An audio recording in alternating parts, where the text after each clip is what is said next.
I really judge myself very harsh. If you don't know me yet, my name is Phyllis. This is actually the day that I will chat with you more. We're going to be teaching all the people in the community, which ultimately is what everybody wants, which is obviously how to use your virtual assistant. And at the same time, also, how do you run a business that works for you? I'm not part of somebody's team. Nobody understand me. Nobody believe me. Nobody will listen to me. I suck. I'm not lucky. People doesn't like me. Like, I have all these inner dialogue.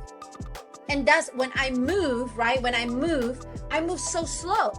And then when I did something, and nowadays I still picked it up. I still pick up what I say, like, oh man, I suck at this. I'm not good. I think I'm selfish. Sometimes I feel like, wow, I really judge myself very harsh. When I look at my friends who are like super successful, I notice that they're not harsh on themselves. Like when I go into Tony Robbins, and I was a crew member, and that shifted my whole life, right? Because I'm always like the one in control. I'm always like in planning. I went to crewing the very first time, and they say, just be flexible, just sit there, we will let you know what you need to do the minute you need to know it. I was like, what?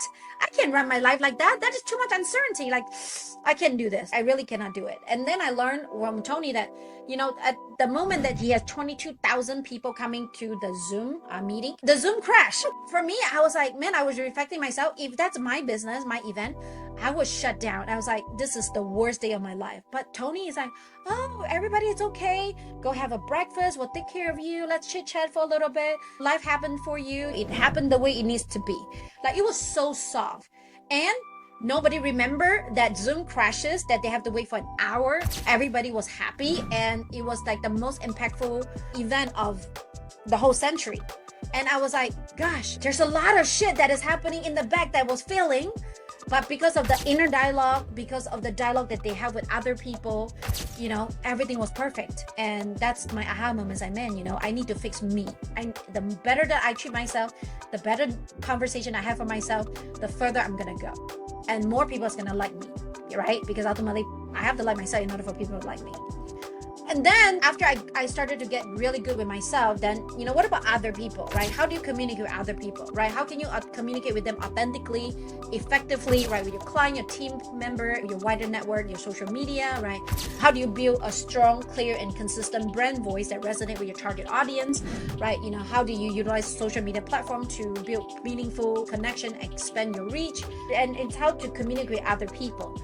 I met with some business owner that I know immediately that, okay, these are not my ideal client. I remember one of them specifically, he come in, immediately it's all like trust-breaking conversation.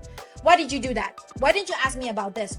Why did you fail my trust? And I was like, whoa, hold on, dude. I just started the conversation and I love you because you're my friend and I really want to help you. I have no any ill intention, but the way that you talk to me, it really prevents me from wanting to do more for you.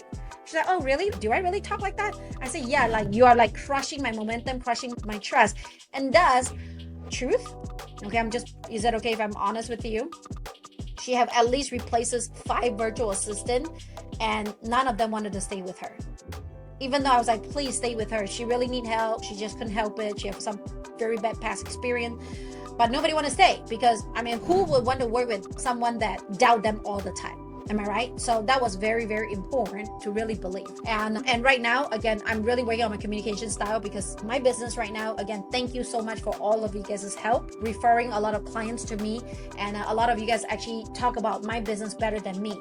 I'm really bad at selling and marketing. And now I'm learning how to communicate with other people so that they know what I do. They know my passion. They know how I talk to my people. And ultimately, I would like you to prompt yourself these questions too. I know that in 3 years, even though I have done multiple millions of dollars, I don't really have a brand voice. I don't know what I'm talking about. But right now, it's been 2 months now. We're constantly working on it. I work with a guru that cost me, I think in a year, about 50 grand on a brand voice, right? And also working on my social media presence and how to communicate with the camera directly so that people likes me. But again, I couldn't really communicate with other people when I couldn't even communicate with myself. I have a hard time communicating with the camera because I really don't believe that people can see me. So you can see the communication with yourself, even more important before you communicate with other people too.